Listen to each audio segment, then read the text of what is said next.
Porque nada hay imposible para Dios. La gracia del Señor con todos ustedes, queridos hermanos. Bienvenidos al Santo Evangelio para este día. Invoquemos al Espíritu Santo para que sea Él nuestro guía en este espacio con la palabra de Dios. En el nombre del Padre, y del Hijo, y del Espíritu Santo. Amén.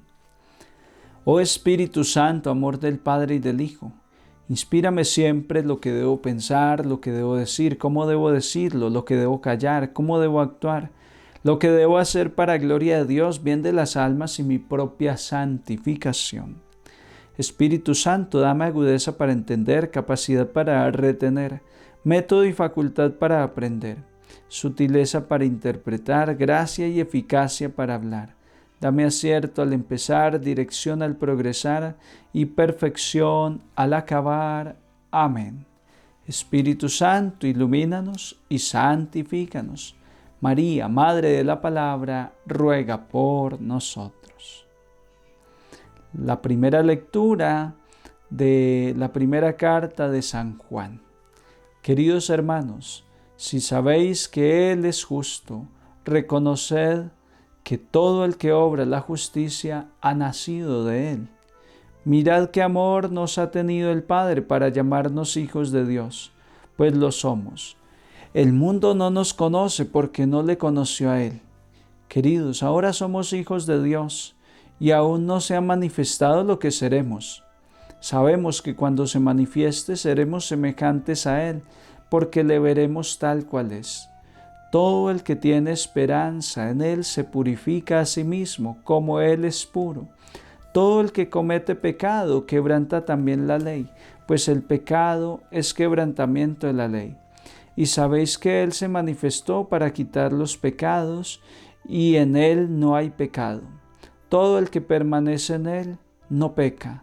Todo el que peca no le ha visto ni conocido. Palabra de Dios, te alabamos, Señor. Al salmo respondemos: los confines de la tierra han contemplado la victoria de nuestro Dios. Cantad al Señor un cántico nuevo, porque ha hecho maravillas. Su diestra le ha dado la victoria, su santo brazo. Los confines de la tierra han contemplado la victoria de nuestro Dios. Tocad la cítara para el Señor, suenen los instrumentos, con clarines y al son de trompetas. Aclamad al Rey y Señor. Los confines de la tierra han contemplado la victoria de nuestro Dios. El Evangelio es de San Juan en el capítulo 1, versículos 29 al 34. Al día siguiente, al ver Juan a Jesús, que viene hacia él, exclama: Este es el Cordero de Dios que quita el pecado del mundo. Este es aquel de quien yo dije: tras de mí viene un hombre que está por delante de mí, porque existía antes que yo, y yo no lo conocía, pero he salido a bautizar con agua para que sea manifestado a Israel. Y Juan dio testimonio diciendo: He contemplado al Espíritu que bajaba del cielo como una paloma, y se posó sobre él. Yo no lo conocía, pero el que me envió a bautizar con agua me dijo: Aquel sobre quien veas bajar el Espíritu y posarse sobre él, ese es el que ha de bautizar con Espíritu Santo. Y yo lo he visto, y he dado testimonio de que este es el Hijo de Dios. Palabra del Señor. Gloria a ti, Señor Jesús. Juan el Bautista sigue acreditando, sigue dando testimonio en cuanto al misterio del Verbo que se ha encarnado. Es que este tiempo es propio para ello. Este tiempo hasta el bautismo del Señor, con el cual ya irá terminando la Navidad, es un tiempo para meditar, para comprender, para asimilar, para acercarnos al misterio de la encarnación. También estos días son muy especiales para que a mañana, mediodía, tarde y noche oremos el Ángelus. Especialmente el Ángelus indica este misterio cuando dice: El ángel del Señor anunció a María y ella concibió por obra y gracia del Espíritu Santo. He aquí la esclava del Señor, hágase en mí según tu palabra. Y el Verbo de Dios se hizo carne y habitó entre nosotros. Miren que en el Ángelus está contenido este misterio de que la liturgia católica nos ha querido explicar desde el 25 de diciembre, el misterio de la encarnación del Hijo de Dios. Jesús es el Mesías, es aquel que está lleno de Espíritu Santo y que puede bautizar con Espíritu Santo, que nos puede dar nueva vida. Juan quiere que entendamos que el Mesías, el Salvador, es el mismo que existía desde la eternidad. También quiere que entendamos que ese que vino desde la eternidad a encarnarse está lleno del Espíritu de Dios y quiere darnos su Espíritu para obrar una nueva creación. Porque si el libro del Génesis nos relata que el Padre Dios formó del polvo de la tierra, con barro, creó al hombre y sopló en sus narices dándole su espíritu. Si ese hombre cayó a causa del pecado y quedó en una situación de muerte, el Verbo eterno vino, asumió esa carne mortal, carne muerta, carne sometida al pecado, carne sometida a el dominio del imperio del mal, y la redimió con este misterio de la encarnación.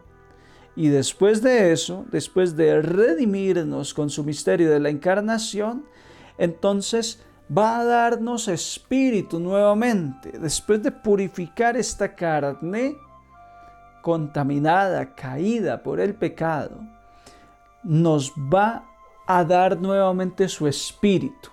Por eso Jesús, de su costado abierto, vemos salir sangre y agua. Por eso vemos a un Jesús que dice, les conviene que yo me vaya para enviarles la promesa. ¿Cuál promesa? La del Espíritu Santo. Esto es lo bonito de la encarnación, que Jesús nos redime, nos asume y no nos deja simplemente en un estado de redención de la carne, sino que nos da su Espíritu, porque el Espíritu es el que da dinamismo, el que mueve al ser humano. Supongamos una carne que se pudiera descubrir un método científico, una carne que se está descomponiendo y a través de algún procedimiento técnico devolverle a esa carne la frescura, pero seguiría siendo ya una carne inerte. Pero ¿qué es lo interesante de que Jesús asume nuestra carne y nos redime?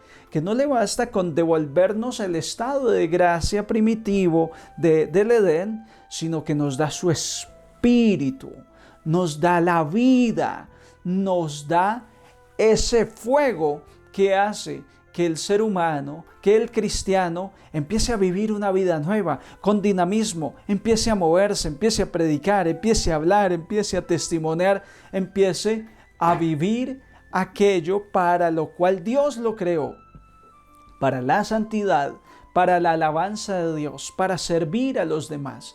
Esa experiencia es la que yo añoro, yo sueño cada día que predico este evangelio, cada día cuando hago mi oración por todos los que se han suscrito al canal Padre Ronald Pulido, al canal Padre Jorge Pulido, al canal de la red de intercesión, cuando oro por las personas que hacen parte de nuestra red de evangelización, mi deseo es que te llenes del Espíritu Santo. Y esto es lo que Juan el Bautista quiere señalar sobre el Mesías, que Él no solo se ha encarnado, sino que cuando fue el tiempo oportuno, fue al Jordán a ser bautizado por Juan, y en ese momento se abrieron los cielos, descendió el Espíritu Santo en forma de paloma, se posó sobre el Mesías y el Padre Dios dijo, este es mi Hijo amado.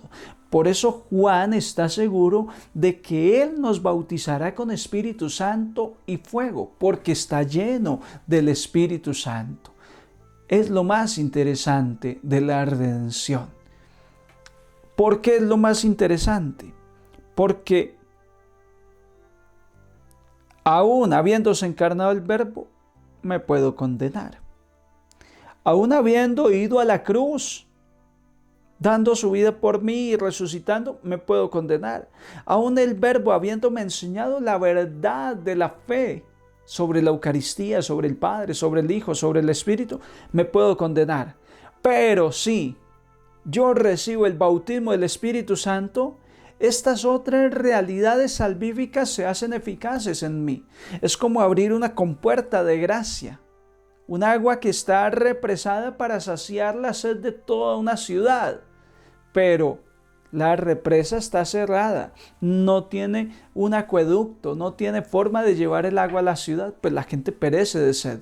Ese bautismo en el Espíritu, ese Espíritu Santo que tiene Jesús y que le da al cristiano cuando se abre a la gracia, es el que hace que la salvación sea eficaz. Esto es un misterio completo que tú y yo debemos ir asimilando. Por eso, no